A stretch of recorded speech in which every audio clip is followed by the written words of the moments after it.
Breaking news tonight, one of President Trump's biggest critics indicted just weeks after the president publicly called for her prosecution. New York's Attorney General Letitia James indicted by a grand jury for bank fraud and false statements. The president had pushed his attorney general to charge her after James won a judgment against him for hundreds of millions of dollars. Tonight, her vow to fight in court. Plus, the historic breakthrough in the Middle East, celebrations across Israel today, and in Gaza, the moment the families of hostages spoke to President Trump on the phone. His plans to go to the region within days to see the deal through. And this just in, the U.S. military preparing to send as many as 200 troops to Israel. The government shut down, military families outraged, saying they defend our freedom, but the shutdown will stop their paychecks. The Speaker of the House confronted by a military wife. What he told me today about his message to military families, as Senator Schumer explains what he meant by saying every day gets better for Democrats in the shutdown. Also tonight, the Texas man on death row given a surprise reprieve just days before he was set to die. Lester Holt is here. His new reporting that the man's lawyers used to make their case. A wife's alleged murder plot in court today, accused of trying to kill her husband by pouring a poison found in antifreeze into his wine. The TikTok pranks going way too far. Teens across the country sending pictures to their parents showing fake AI-generated intruders. Those parents then flooding 911 centers. The warning from police tonight. And there's good news. The little heroes on the gridiron. Why the play was so much more than just a touchdown. Nightly News starts right now. This is NBC Nightly News with Tom Yamas. And good evening. We begin tonight with late-breaking news and the latest escalation in President Trump's public calls to prosecute those he believes investigated him for political reasons. A federal grand jury has just indicted New York Democratic Attorney General Letitia James for one count of bank fraud and one count of false statements to a financial institution. President Trump had publicly called for the Justice Department to prosecute her. James had successfully sued the president, you may remember, in a civil case for hundreds of millions of dollars, which was later overturned. The attorney general in a new video responding, calling the charges, quote, baseless, and that the president's actions are a grave violation of our constitutional order. This just a day after former FBI director and Trump critic James Comey pled not guilty to federal charges against him after similar pressure from the president. Laura Jarrett is tracking it all tonight. Tonight, New York's Attorney General Letitia James indicted by a federal grand jury, a dramatic escalation against another longtime foe of President Trump.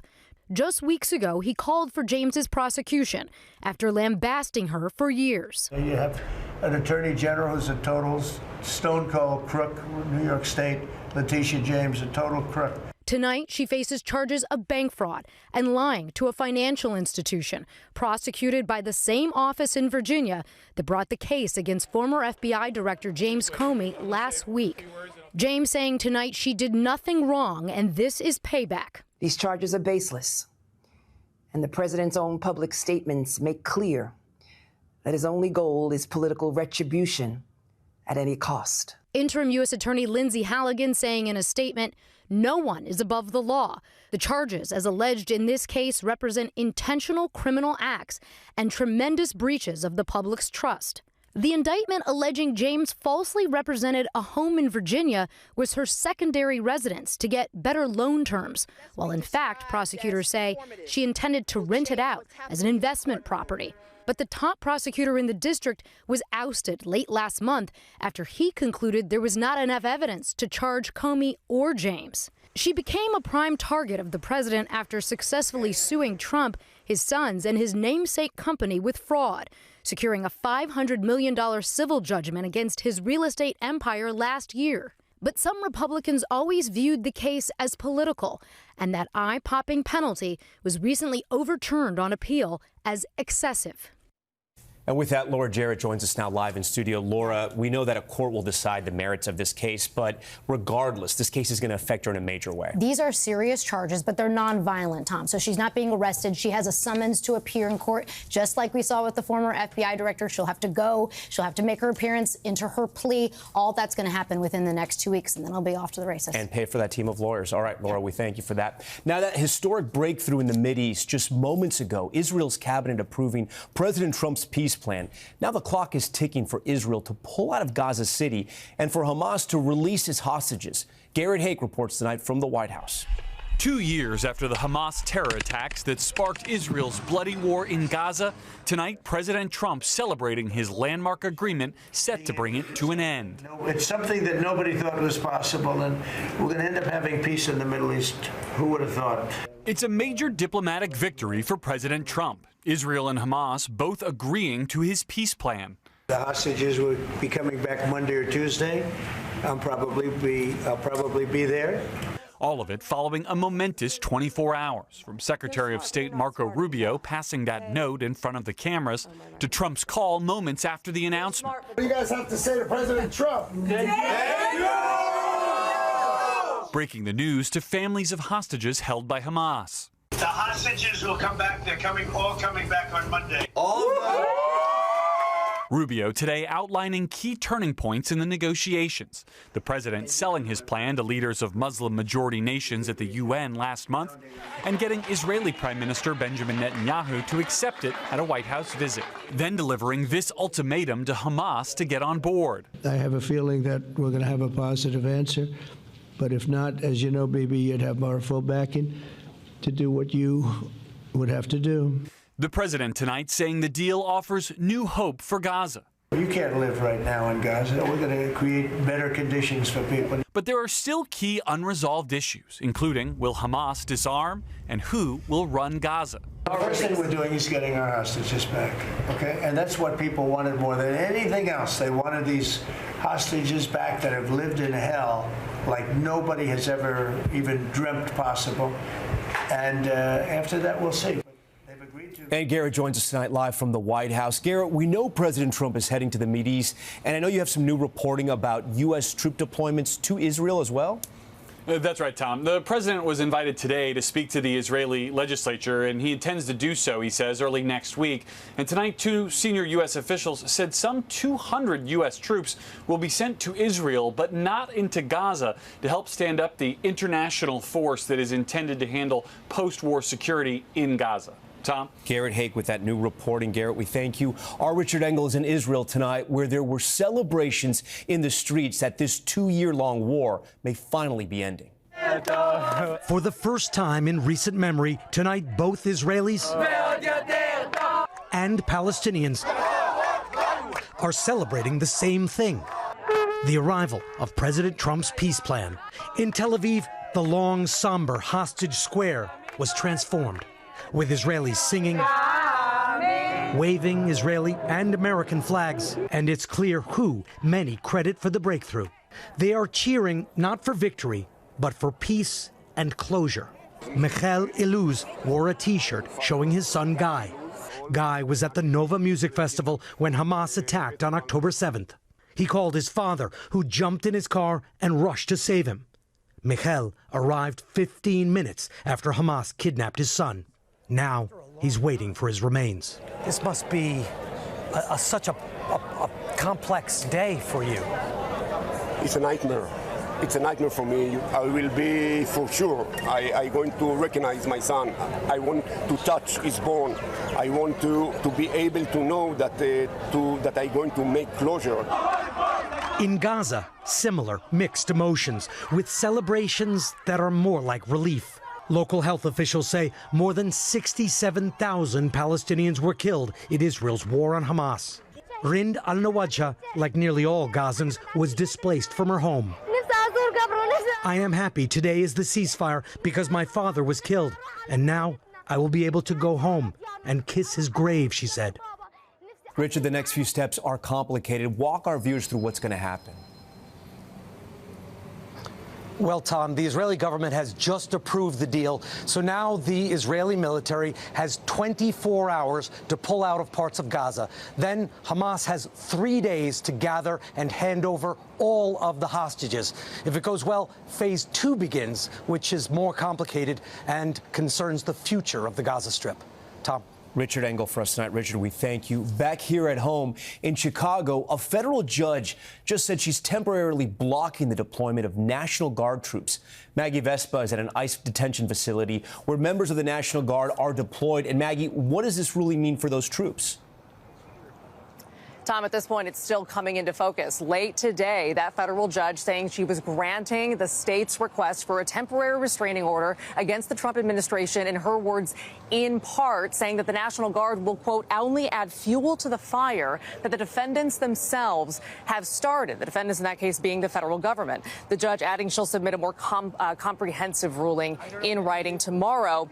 In the meantime, we want to show you some new video from a protest today. It speaks to how tense things are on the ground. Look at that. Police saying federal agents were conducting an investigation in suburban Chicago when a person smashed the back window of a car that police say is owned by the Department of Homeland Security. Police saying no one was hurt and the person who smashed that windshield was arrested. In the meantime, Tom, as you point out, we have roughly 200 National Guard members here from Texas guarding this facility, according to the Trump administration here in Broadview. Again, they're here for now. Tom. All right, Maggie Vespa with all those new developments. Maggie, thank you.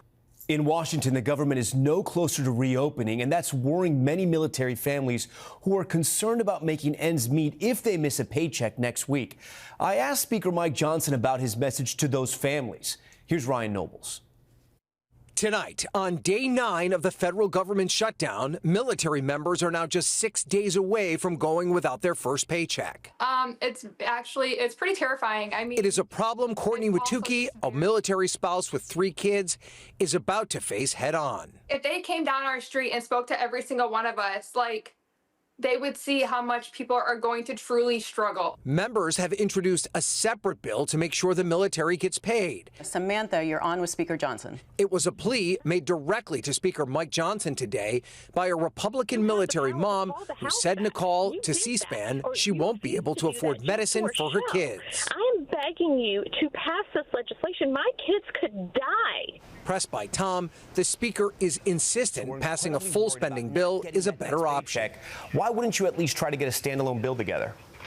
Well, I tell them that we're worried about their not getting paid as well, and that's why we already voted to pay the troops. He is not alone. Should you do something separate to make sure they get a paycheck in a couple days here? What about the FBI? What about the CIA? What about the Secret Service?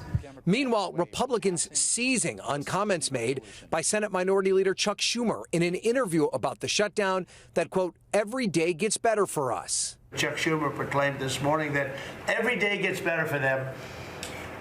No, every day it's actually getting worse for them. Schumer explaining that he meant his party's message was breaking through. Every day that Republicans refuse to negotiate to end this shutdown, the worse it gets for Americans. The Senate voted for the 7th time today to reopen government without success. They're scheduled to be on recess next week, but that recess will likely be canceled. Tom. All right, thanks, Ryan. Now to the dangerous storm system set to pound the east and west coasts. Meteorologist Bill Cairns is here tonight. And Bill, the big fear on both coasts is that flooding. Yeah, and this forecast has gotten much worse in the last 24 hours for the East Coast. So on Saturday, our nor'easter will be affecting the Carolinas, especially at the high tides. We're going to deal with some high winds, minor power outages. But it's as we go to Sunday, that's the important time. High tide between about noon and 4 p.m. from Maryland, Delaware through the Jersey Shore, 40 to 60 mile per hour winds. And in some cases, this is going to border on historic coastal flooding. So that's very important. You have 2 days to prepare, and I think hundreds of thousands of people will lose power, including areas of Long Island and New York City. And to the west, Hurricane Priscilla, big flood threat tomorrow in Arizona. All right, changing situation on both coasts there. Bill, we thank you. We head to Texas now, where the state's highest court just halted the execution of Robert Roberson, who was scheduled to be put to death just days from now. Lester Holt has the latest and how his reporting may have contributed to the decision. Tonight, in a stunning ruling, the Texas Court of Criminal Appeals has put Robert Roberson's October 16th execution on hold. Are you guilty? A lot of people think I'm guilty or believe I'm guilty, but I'm not. I'm not guilty. Convicted in 2003 for killing his 2-year-old daughter, Nikki, prosecutors focused on a shaken baby syndrome diagnosis. The 58-year-old has always maintained his innocence. Did you harm your daughter, Nikki, in any way? No, sir. Now his case goes back to the lower court for review. The ruling centers on another man's conviction on a shaken baby diagnosis in Texas that was vacated. That man, Andrew Rourke, spoke to us in a new Dateline NBC podcast. It doesn't make any sense that mine and his cases being so similar and me being on this side of it and he's still facing death. Roberson's defense has argued that the science behind his conviction was outdated. The good news is, we live to fight another day. The bad news is the fight that has been so protracted it is not over. The Texas Attorney General has stood by Roberson's conviction and has insisted that Nikki died from blunt force trauma. NBC News has reached out for comment but have not heard back. Roberson's case has garnered support from a bipartisan group of Texas lawmakers, some even visiting him in prison this week. Now, Roberson's lawyer says they are anxious to get this case back in front of a judge. Lester Holt, NBC News. And you can hear much more on the case on Lester's Dateline podcast, The Last Appeal. Okay, when we return, they look far too real. Images of an intruder in your own house. Now, the warning from police as an AI prank takes off on TikTok. We are back now with the social media prank that is prompting some worried parents to call 911.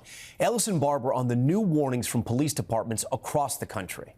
Get the guy out of your house. This October, a frightening new prank taking over social media. Get that man out of my house. You don't know him? Across TikTok, people generating AI images of a stranger in their house and then sending the photos to their loved ones. Why are you just letting random people in our home? Wait, he said he was your friend from college. The pranksters texting things like, he says he knows you, and I told him he can take a nap, sending their families into a panic. You have gone too far. I will not take this. At times, ending with police knocking on their door. I was just trying to mess with my mom, and she took it seriously. So there's no one. Calls are ranked in priority, and something like this would be a high priority. Police departments across the country saying they're getting 911 calls from parents thinking their child is actually in danger, worried of a possible intruder. Cops right now. It causes a pretty aggressive response for us because we're worried about the safety of the individuals in the home, which could mean clearing the home with guns out. It could mean making call outs. It could cause a SWAT response. Round Rock Police Department in Texas saying they've responded to multiple home invasion calls that stemmed from texts like these.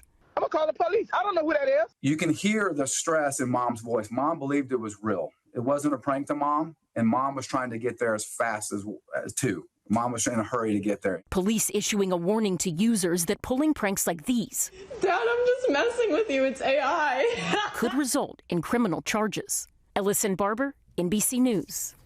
And we're back in a moment with the race to save a teenage girl caught in a Florida lake. How her brother got her out. Come on. Go ahead, pull her. We are back now with the court hearing in Connecticut. A woman accused of trying to poison her husband by pouring the chemical found in antifreeze into his wine. According to court documents, Kristen Hogan confessed to adding the poison, telling police she never intended to kill him, but just wanted to make him sick as payback for him being mentally abusive. She has not entered a plea. Also tonight, an incredible rescue caught on camera in Florida. Body cam footage from Pasco County shows a sheriff's deputy rushing into a lake to help a 5-year-old girl with autism. He finds her teenage brother reaching for her chest deep in the water. They work together to pull her out and bring her safely to shore. All right, when we come back, a moment of sportsmanship going a long way. The big surprise for one member of this Pee Wee football team. That's next.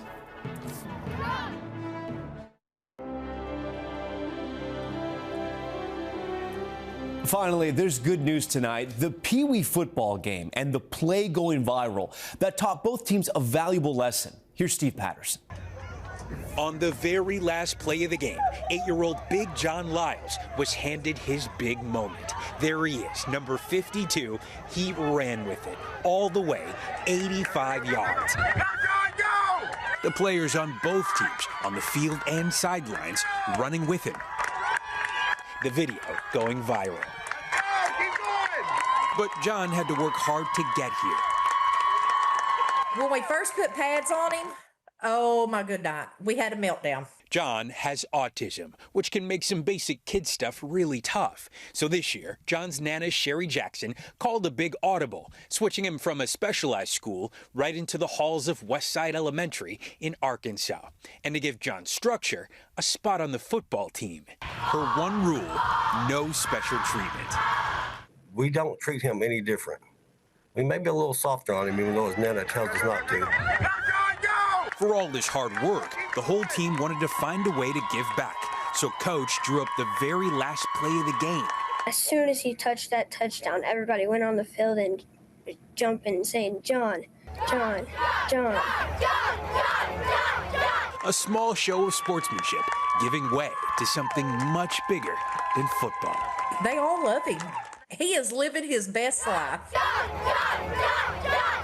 Steve Patterson, NBC News. Touchdown, Big John Lyles. That's Nightly News for this Thursday. I'm Tom Llamas. Thanks so much for watching. Tonight and always, we're here for you. Good night.